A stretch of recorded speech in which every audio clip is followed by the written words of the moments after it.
Hi everyone, welcome back to my channel. I'm so happy that you found your way here. I hope you click like, subscribe, and share. Now, this is a serious topic that I'm going to be diving into, and it's a deeply sensitive issue. My heart goes out to all the women in Afghanistan who are facing unimaginable challenges at the time, and the courage and resilience of Afghan women in the face of such oppression is truly inspiring. And so, this tarot reading, which I'm going to dive into after a brief explanation for those of you that don't know what's going on, is dedicated to those women in Afghanistan who are being silenced. And let's see how we can collectively support them energetically, spiritually, how we can stand up for the voiceless and use our own lives to advocate for those who can't speak out. So while this reading offers insights, it also hopefully reminds us of the power that we have to make a difference, whether through spreading awareness, supporting charities, or simply holding these women in our thoughts and prayers. Every little bit helps. So, as many of you know, women in Afghanistan are currently facing severe restrictions, including the heartbreaking ban on speaking publicly. Yes, that just came out a couple of days ago. It's a dire situation that calls for global attention and support. It really does. And so, even in the darkest times, there's always hope. Let's channel our collective energy into manifesting a future where all women everywhere can live freely and speak their truths, please. So I'm going to switch the camera and we'll just dive into, I'll just pull up one article. But to briefly summarize before we go into this article, women in Afghanistan, you guys have been going through it for quite some time. And women in the Middle East region, seemingly, and it's funny because we live in a polarizing time. Actually, it's not even polarizing. We live in a time where the poles are being redefined. Our poles are switching quite literally. So in the new age woo-woo sense, where, well, it's not even woo-woo anymore, the magnetic pole of the earth has changed. It has shifted from where it was over Canada or something, Greenland, all the way over to Siberia, right? So the magnetic pole has switched, but it's also in our mindset.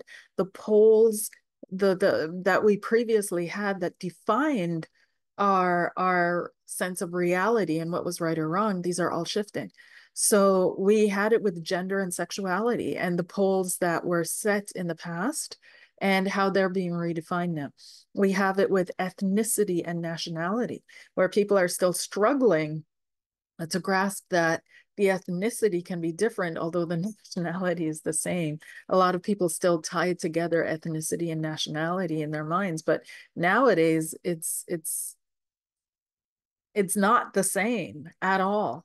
And now we're also digging deeper. And this is the breakdown, the structural breakdown of our thinking that I keep speaking about and talking about, and the stories that we tell ourselves about who we are. And this story dives into culture, tradition, and religion and those polarities, and that these are all different things. So when we say, oh my gosh, that's their culture, some Afghanis will say that's not true. That is not their culture of how women are treated. That has come about due to certain political decisions, which we'll briefly skim, very briefly, because I don't want to, And and then there's tradition, which is also not true, because if you look back into their history, women weren't always treated like this. And then there's religion, which people are ascribing it to, but is that really true? So there are all these poles that are shifting in our world and in our consciousness, and this is causing us to also feel the way that we're feeling because nothing is stable anymore. Nothing is the way it was like in the 50s or the 60s up until the 80s, where the world was very black and white, and who was evil and who was good was very clear, and what was good and what was bad was also very clear. Now everything's in the gray zone, and it's the gray zone is the zone of confusion, and it's also a zone of massive, massive, massive change. So what's happening in Afghanistan? Well, women aren't allowed to speak publicly anymore. Their voices are not allowed to be heard. They're also not allowed to be heard from within their own homes. So they're not allowed to scream or yell. They're not allowed to sing. They're not allowed to speak publicly. They're not allowed to speak up whatsoever. And their voices, this is the kicker, is not allowed to be heard outside of their home. This is wild, absolutely wild. So, in addition to, right? In addition to, so women in Afghanistan are already not allowed to leave the home without a male relative escorting them. They're not allowed to be treated by male doctors. So I'm not quite sure how this is going to work for them if they're not allowed to speak. Their husbands or fathers have to speak for them or sons, and they're not allowed to be treated by male doctors. And women are only allowed a sixth grade education in Afghanistan nowadays. They're only allowed to be educated till the sixth grade. So this is starting a massive wave of death, of death. Um, they're not allowed out in public parks. They have no human rights. They unaliving rates have apparently gone up from what's been able to be seen, apparently. And they are supposed to be cloaked from head to toe, so no part of them is allowed to be visible. So not their hands, their eye, nothing of them when they go outside the house is allowed to be visible.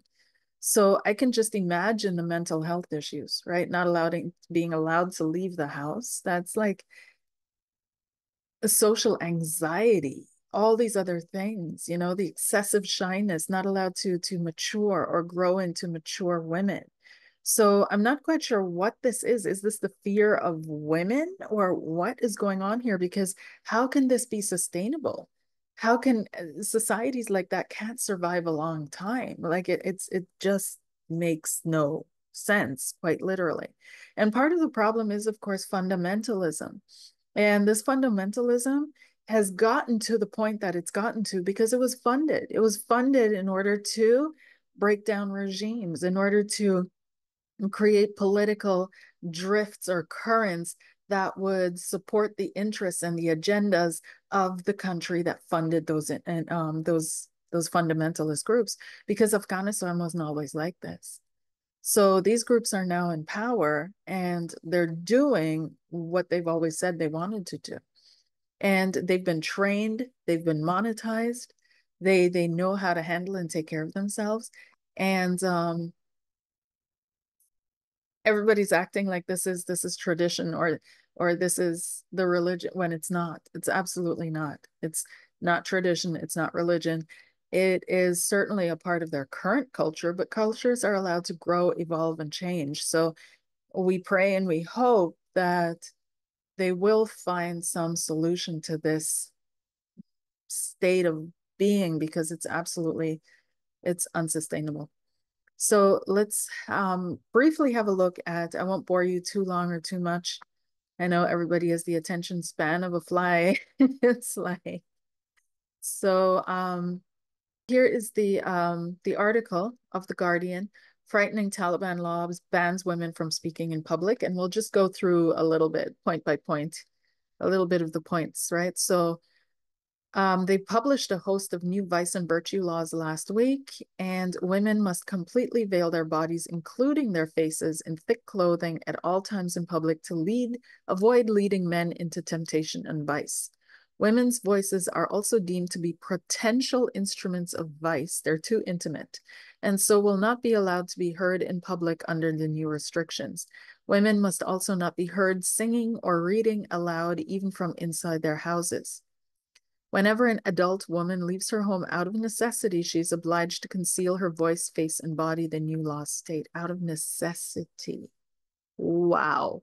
And adult is relative because for them, adults are very young girls for us.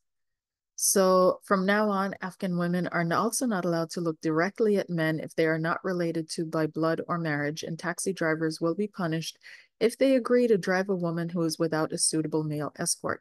Women or girls who fail to comply can be detained and punished in a manner deemed appropriate by Taliban officials charged with upholding the new laws. This just, oh my gosh. Um, this document, so they were speaking to the president of the Afghan Lawyers Association, said that the new laws contradicted Afghanistan's domestic and international legal obligations.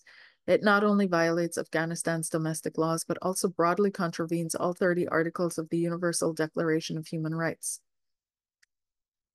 The Taliban government does not have any sort of legitimacy, and these new edicts designed to further erase and suppress women are an indication of their hatred towards women, says Fawzia Kofi, an Afghan human rights activist who was the first woman vice president of the Afghan parliament. When they say women cannot speak in public as they regard women's voices as a form of intimacy, it is incredibly frightening, yet the whole world acts like this is normal. There have been very few reactions of comments to what is happening, and the Taliban are emboldened by this indifference. It is not only women, but all human beings they are targeting. They must be held accountable. It is concerning that international organizations, instead of standing against these inhumane practices, are trying to normalize relations with them. They are, in a way, whitewashing this group, disregarding the fact that they are committing widespread human rights violations. So women and girls are also excluded from almost every aspect of public life and denied access to the justice system. They are blocked from attending secondary schools, almost every form of paid employment, prevented from walking in public parks, attending gyms or beauty salons, and told to comply with a strict dress code. Earlier this year, the Taliban also announced the reintroduction of the public flogging and stoning of women for adultery. They have been approached for comment. So this is wild, and we're wondering what is the end game, because the death of most of their women cannot be their intention or their end game, or is it? And why? Why do they hate women so much? Why do they hate women so much? And these are their mothers, their sisters, their daughters, their own flesh and blood. What is going on? So let's have a deep dive. And while we're going through it, I'm going to lead you through a series of tarot card pulls. And so we're going to move through various questions, but I'll lead you through several spreads so you can work with this system for yourself in your own self-reflection, in your own looking at your situation and what the outcome will be, and all the things that play into your situation that may not be obvious from the start. Okay, so I'll put the layout and the spread over here somewhere that we're working on, but I'll show the cards. Okay. So if you have a tarot deck at home, you can follow along. You can lay out the cards the way I do and see what comes up for you and post it in the comment section below. Okay. So let's get started with this. And just wow, this planet. Okay, so I've got it. I'm grounded. I'm sitting here on the ground and I'm ready to roll.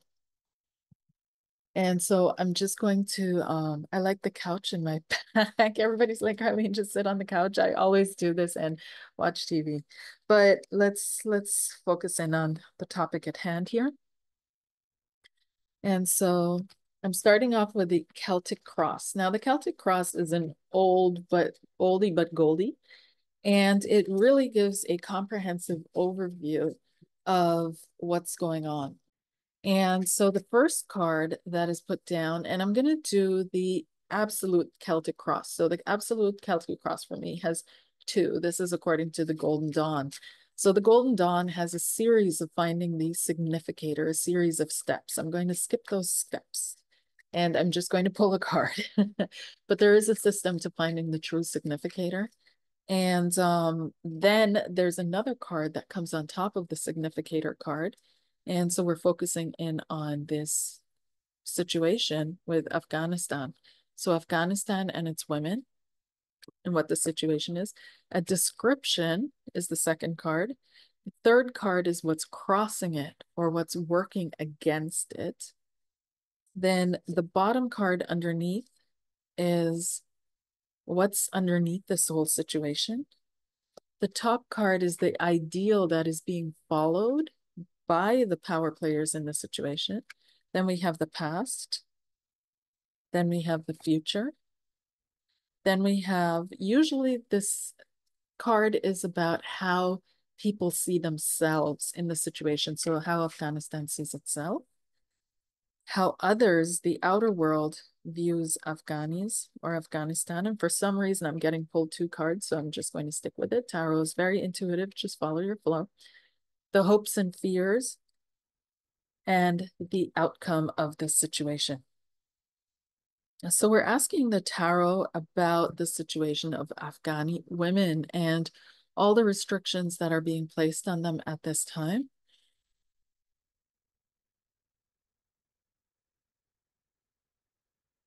And what the outcome is of this situation and possible other information that could come about. So the overall situation, what's coming up is the Page of Wands. And the Page of Wands is interesting because the Wands has the energy as well of, it's a fire starter energy. It's a fiery energy. It's a energy of willpower and drive and conflict, not being afraid of conflict. So there's definitely a message here. And it's interesting because the quote on this card, focus,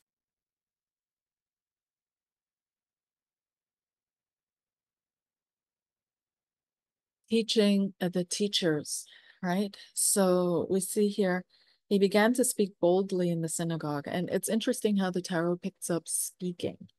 And that's exactly what we're talking about. We see a woman, and the quote is already talking about speaking. So this tarot definitely knows what's going on.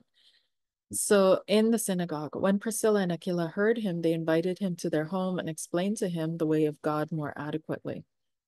Page of Grains, teaching the teachers. And we see a woman working in the home, actually three women in the home, and they're working.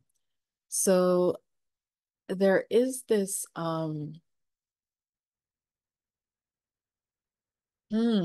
let me see the explanation card. So this is what it's about, is this teaching the teachers. That's interesting. Are the women going to come out and be able to really have something to share that is deeply, deeply important to the world out of this experience? That could be. The explanation card that is coming up is Three of Candles. The surrounding energy around this is interesting. There's this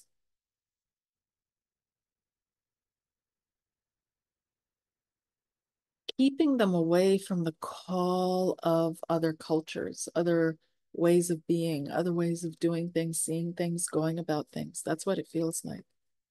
And here we have the King of Cups and Nehemiah rebuilding Jerusalem.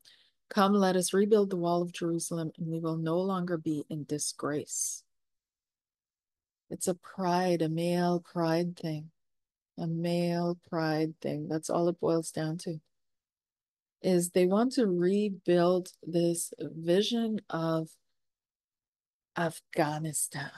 And the women are supposed to not be seduced by Western ideas or concepts that then they would then pass on to the children. That's what it feels like, because the women are the ones who are teachers within the home, right? So it feels as if this is what the tarot is trying to explain or say about why they think this might be a good idea. So it really feels as if they're trying to rebuild old glory and follow old contexts and old narratives. And it all boils down to one man. There's just one man who is trying to rebuild the glory of old. And this one man is the one who's really the power behind this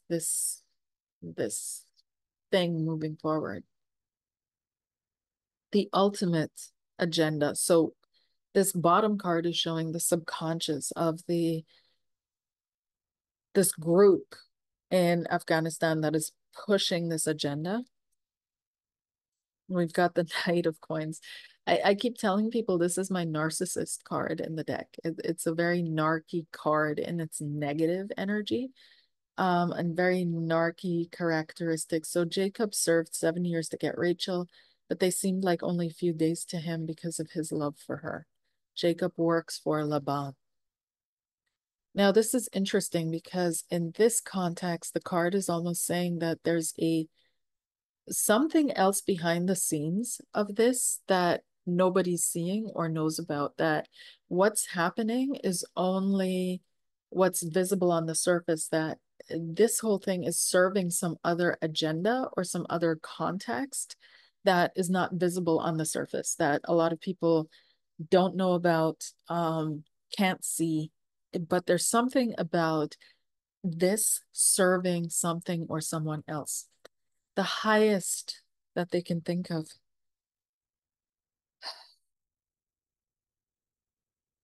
Queen of Sheba, Nine of Pentacles. And she gave the king 100 talents of gold, large quantities of spices, and precious stones.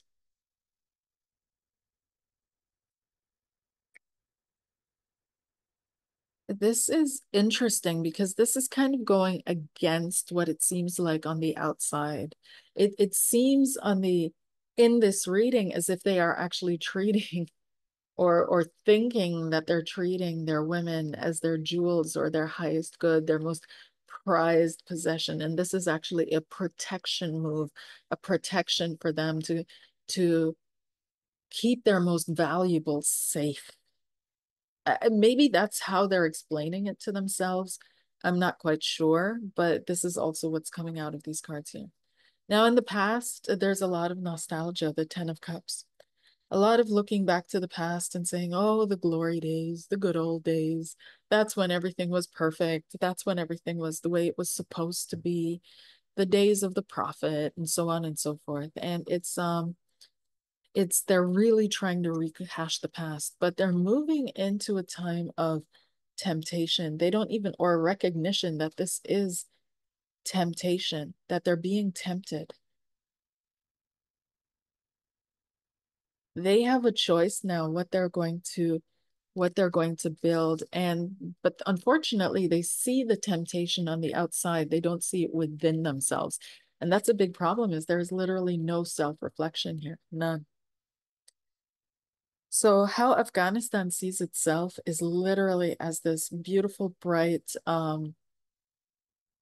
possibility of humanity. This is interesting because the energies that we are receiving or the messages that we're receiving are about Afghanistan are so in direct contradiction to this, but they see themselves as okay, as loving beings, as having loving families, as cherishing their loved ones, and that's why they're doing this. How others see Afghanis are as, I'd say they see the Afghanis more as the person here and the elders in the background, not accepting the new, not accepting the current. If we see Joseph as a representative of the new, they're not accepting of the new, right? So squabbling amongst themselves, dirt poor, like these are the images that seem to be coming up in the subconscious of people on the outside when they think of Afghanis, and especially this not allowing this anger, right? And this rejection of everything they don't understand and everything new and everything beautiful and everything pretty and everything good. It's but also just imbalanced, psychologically imbalanced. So the fear of the Afghanis, also the second card and how they see Afghanis is yes, how Afghanis are portrayed on the outside. We've got the Five of Cups. So bitterness and disappointment, right? A very bitter, disappointed group. Then what the Afghanis are afraid of or fear or hope for is to be able to hold on to their standards and their traditions. Remember, this is the Four of Coins, and this is holding on to something, not letting go, even if its time has come. And the outcome is they will be judged for it. There is a judgment that is coming.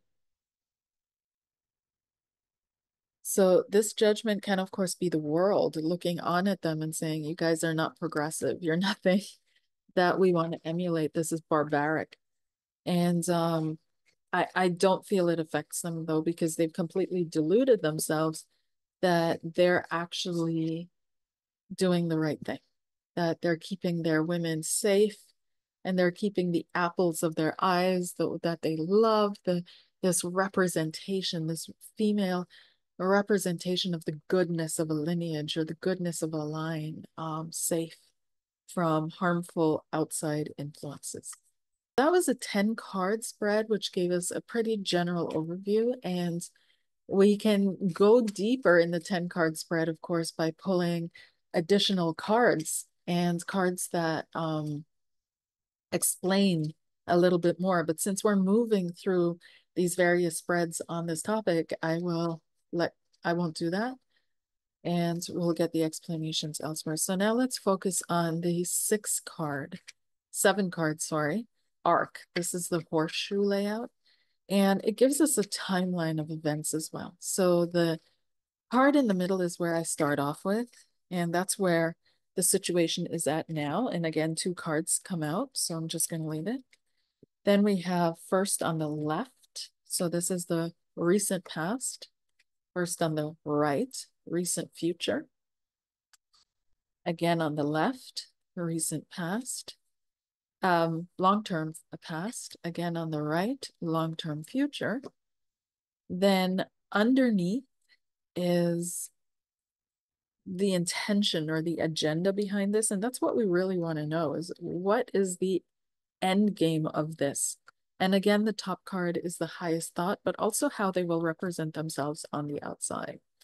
So we're going to start off in the center again. And what we pulled up is the Tower and the Queen of Swords.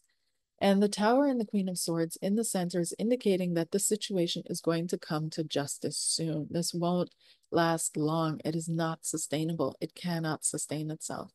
But we also see that they're trying to build legal bulwarks against people trying to raise themselves above spirituality and to make materialism more important than the spiritual pathway. That reminds me of this new visa that Russia is putting out there. For those of you that are interested, it's called the non-woke visa, so you can look it up. And this visa is intended for people that are not in accordance, that come from the outside of Russia, that are non-Russian natives. You don't have to learn to speak Russian, apparently. And it's for people that are in accordance with more traditional mindset and values. Amongst them, one of the tenets is that they place spirituality above materialism. So, of course, there's always a catch, but you can look it up and see for yourself. But this is what this reminds me of, is that they're trying to set up laws that stop people from placing materialism above spirituality. And we see that with the Tower of Babel, because when people tried to build a tower to God, God struck down the tower and created all the languages and the confusion that we have communicating with one another nowadays, so that we can't build another tower to him according to the story, right? So of course it's an allegory. Of course it has a deeper meaning than people simply putting brick and mortar together and building a tower to God. But this is what this group seemingly is seeing. They're thinking about laws and the Tower of Babel, and they also feel that they have this a vision or idea, like it's very they're very basic, and they think that women talk too much and loose lips sink ships. So there's that as well. And they fear the judgment of women. They fear the judgment of women. So these are very immature people. They fear the judgment of women, and they feel that women gossip too much. So in the recent past, what propelled, what conversations? Something happened with someone's, because this Empress pops up again, and this is Mary, Mother of Jesus in this deck, right? So the Empress pops up again in the recent past, and I want to say that this is a war on femininity. This absolutely is. But this is also an opportunity for the divine feminine to really shine out, to really create something or make magic out of mud. The long-term past, we've got the Six of Wands. They really believe that in the past they were so much more successful. And they really feel that their success, it's almost a superstition. I also feel, oh, now it's starting to come down. Whoa, all of a sudden, there's some kind of a connection with some kind of an entity that is happening over there. There's an entity that is going on over there. And I keep telling you guys about this feminine energy. It's like the queen of the hive or something like that. But there's some kind of an entity that is infiltrating over there or doing whatever over there. And this is again, this is pure, but there's something going on over there that is not of this world. Okay. So I'm going to say not of this world. And they've been promised success if they adhere to the laws, to the advice that is being given to them. That clicks within me. They've been promised success if they adhere to certain information that's been given to them. I do feel there's a feminine figure in this. There's a feminine role. I don't feel she's entirely of this world. Um, there was some kind of a success in the past where it's being pointed to, look, I gave you this and I told you this and you guys succeeded. Listen to me again. Do this again. There are some kind of negotiations or deals that are also going on behind the scenes. But it's interesting because this is part of a bigger story, you guys, as we saw in the last layout in the Celtic cross. So in the near future, again, this card pops up. Tarot is no joke. This was also the future card. You can scroll back of the last one. And this is the near future, is that they might be able to realize, look, this is just a temptation. It's not real. But we'll see how they decide. The long-term future is fear. Yeah, something's going to happen. And we see a lot of angels moving up the staircase. So it could be that a lot of women start leaving the planet, leaving the families, leaving this earth. And it causes some kind of a realization. Now, what the ultimate agenda is, what is driving them to do this? They're afraid of women and women's powers. It is such a superstitious society. The high priestess. They're deeply, and this is Mary Magdalene, they're so afraid of women finding their voice and finding their power that it paralyzes them. What they're hoping for, oh my gosh. See, look at this. They can accept a woman who is, and this is why it's going to work, is because women don't work together. They never have. And we're so happy, or women are so happy. I'm not, but women are a lot of times, unfortunately, so happy to support others in exerting power over other women that it's kind of an interesting phenomenon that needs to be observed as well, especially when women are beautiful, right? So an old professor of mine when I was I took psychology for a minute, but he started speaking about how beautiful women used to be a sacrifice to the gods, right? What would we sacrifice to the gods would be our most beautiful virgins, our most beautiful women. And there are some remnants still all the way down in our subconscious that beautiful women don't have a right to be here. So when beautiful women say that their beauty doesn't help them, it actually hinders them. It actually makes life harder for them. When we read the statistics and beautiful women don't get hit on as much, or they get through the door, but then they have to work twice as hard to prove that they're worthy of the position, and on and on and on. People don't really believe that. And there's this coming up of jealousy maybe in other women towards beautiful women, but it's also combined with this, you're not supposed to be here, right? You're not supposed to be here because somewhere deep in that primeval soup of consciousness, all the way at the bottom, our ancestors remember that, whoa, that would be a great sacrifice to whomever for more rain, more proper, more goods, more crops. So there's also a resistance and a feeling like they're taking away from me. She's taking away from me. So there's a resentment towards a beautiful woman deep, deep, deep within. But that's something to, I don't want to move too far off track. But when we look at, for example, other things that women do that women aren't truly held accountable for, such as within cultures supporting FGM, for example. It's oftentimes grandma and the aunties and the mom that says, "Oh, it's time for her to be made a woman, so to speak." And they're the ones that enforce this horrendous thing on their own offspring. So it's not just men that need to reflect and self-reflect on how they're advancing and how they're evolving and how they're growing, how they're spiritually, emotionally, mentally maturing. Yeah.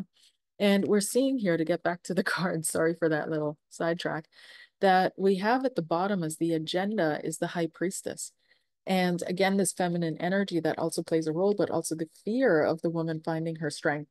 And and this is why I went off on that tangent, they see as an ideal is they will worship grandmother figure. They will, because they feel like the grandmother figure is the ideal woman who gives all the matriarch, right? Who gives everything that she has, who's always supportive, who never says no, who's, never critical, never expectant, never anything of that. Very the epitome of the nurturer, right? And they think that that's the way a woman has to be, is giving without limits. So women might be, and why I feel that is immediately when I saw this card, I felt like this is exactly how they're going to be raising their daughters, It's they're not going to rise up in rebellion. They're going to raise their daughters to be givers without limits and expect that of other women and actually enforce the male idea of what a woman is supposed to be like, because they see the need to cater to the male because they're the ones that protect them and give them food. Good grief. So anyhow, let's move on to so that was a 7-card spread. And that's really interesting because it can show you the timeline of events. So if I was paying attention, I kind of, I'm in the flow when I do these readings, but the cards also give you a sense of time. So when something will happen or when something will come about. And that horseshoe is really good to see that in. Moving onwards. So what is the root of this? And for that, I'm going to do a problem solution outcome. The 3 cards you guys are probably already super familiar with. You can do problem solution outcome. You can do past, present, future. You can do body, mind, spirit. You can do all kinds of things. We're going to do problem solution outcome. So what the real problem in this situation is, what is the core of the issue? What is the core of the problem? And then do an outcome. So the core of the problem in this realm and with this Afghanistan topic, please, the core of the problem, the solution, and the outcome. Yeah. Oh gosh. Okay. The core of the problem is the fear of judgment. And in the Bible, and maybe, but in this beliefs in the Bible, it says that thou shalt not judge. And I'm not putting one book against the other with saying this, just explaining this card. And so the judgment shows up because there's one judge and there's one ultimate judge at the end of all things. And everything else shouldn't be, humans shouldn't judge other humans because they don't know what they're going through. They don't know the storyline. They don't know what their role is or what the real spiritual intention is for them to act the way they do. For example, in the Old Testament, God actually used Pharaoh, right? Used Pharaoh to show his glory, to show his greatness. And so we can't really judge Pharaoh in the sense, but we can certainly discern that his actions and decisions would not be something that we'd want to emulate necessarily. But can we judge Pharaoh? No, because ultimately Pharaoh did serve God in a certain way. So, what is happening here as the problem is that there is a judgment, and a judgment is always limitation. It's finite. It's a measurement, and it doesn't allow room for evolution or for growth or for change or for willpower or for opportunity. It is a stamp, it is a box, and it is, unless it is changed by the person that judges, it lasts a long time. So we see that the problem here is this internal stance of judging, this internal stance of determining what is right and wrong and not allowing God to determine what is right and wrong via God's ways of determining what is right and wrong through nature and the laws of nature. So it's going to lead to some hard work that needs to be done. This is the Knight of Coins. They're going to be stubborn. They're going to be stubborn. They're not going to change very quickly. This is not going to go away. It's not going to change overnight. They're not going to suddenly retract their laws. They're going to dig in and be very slow and very stubborn about this transformation that they're supposed to have. And so what this is going to do is, on the spiritual side, on the energetic side, is this is going to raise the energy. There are going to be a lot of women praying, but also those that leave the planet are going to be praying from the other side. And the energy around femininity is going to rise. It's going to rise. It's going to rise. This is actually being used by a higher consciousness to awaken us a consciousness around womanhood, femininity, our own self-value amongst women, right? To value ourselves and each other as women, because a lot of women around the world, not just in these countries, have deep-seated stuff going on around womanhood, just growing up in the systems that we grow up in. And so there's this refocus on what it means to be a woman, the self-reflection, but also the self-reflection of women. What do they allow and why? And so it says here at the bottom, I prayed for this child, and the Lord has granted me what I asked of him. So now I give him to the Lord, for his whole life will be given over to the Lord. And this is Hannah, mother of faith. Hannah, mother of faith. And you can look that up. That's in 1 Samuel.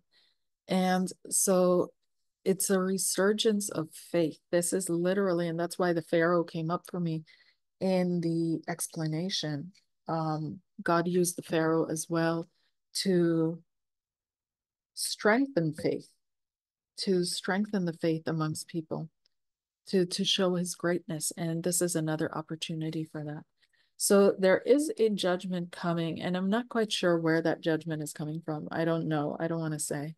I have no clue, but there is a judgment coming for this, and it's going to be a natural process, a natural process. Okay, so that was the 3-card read, and the 2-card read. The 2-card is really simple, just like the 3-card. You can do problem solution, you can do pro and con, which is what I'm going to do. There's so many things, the block and the solution to the block, all of that. Okay, so the 2-card,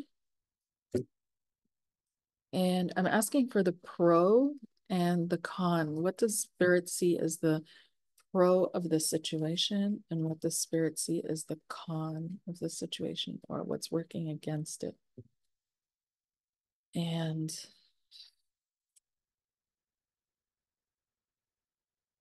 yeah, all right. So the pro of the situation, this is 6 of coins, that prayers will be answered.